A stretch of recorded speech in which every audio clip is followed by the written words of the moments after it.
تشهد مناطق شمال وشرق سوريا احتفالات بمناسبة مرور 20 عاما على تأسيس حزب الاتحاد الديمقراطي تحت شعار 20 عاما ونضالنا مستمر لترسيخ مشروع الأمة الديمقراطية وتحقيق حرية المرأة والسورية الديمقراطية. ففي مدينة الحسكة نظم حزب الاتحاد الديمقراطي فعالية بمناسبة الذكرى العشرين لتأسيسه في مقر حزبه في حي كبابة، حضرها الرئاسة المشتركة للحزب الديمقراطي وممثلون عن العشائر العربية والكردية وممثلون عن الأحزاب السياسية وأعضاء المؤسسات المدنية وممثلون عن مسد. عضو حزب الاتحاد الديمقراطي عبد الغني أوسو أكد أن حزب الاتحاد الديمقراطي يناضل من أجل تنظيم الشعب، وكان تأسيسه مهما كون الأحزاب الأخرى والتي تعمل منذ سنوات في المنطقة لم تقدم شيئا للمجتمع.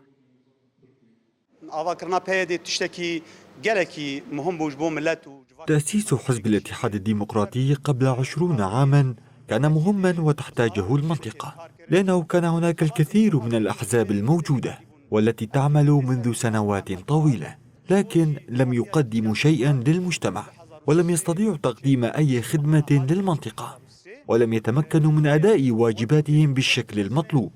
اليوم حزب الاتحاد الديمقراطي أصبح قوة ويناضل من أجل تنظيم الشعب، ويلتف الأهالي حوله ويستطيع إدارة مناطق شمال وشرق سوريا.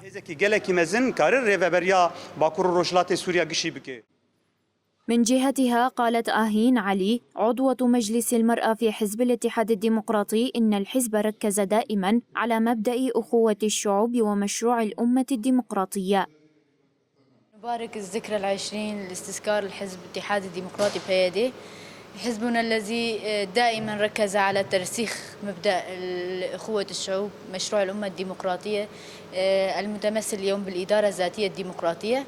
تأسس حزبنا في عام 2003، ومنذ تأسيس الحزب وإلى يومنا الراهن يركز على تعدد الأثنيات والأديان والأطياف والمكونات، دائما ينادي بحرية المرأة وفي جميع انتهاجه السياسي والاجتماعي والثقافي دائما يركز على الديمقراطية والعدالة والمساواة، وكذلك الأمر بناء مجتمع أخلاقي بيئي سياسي.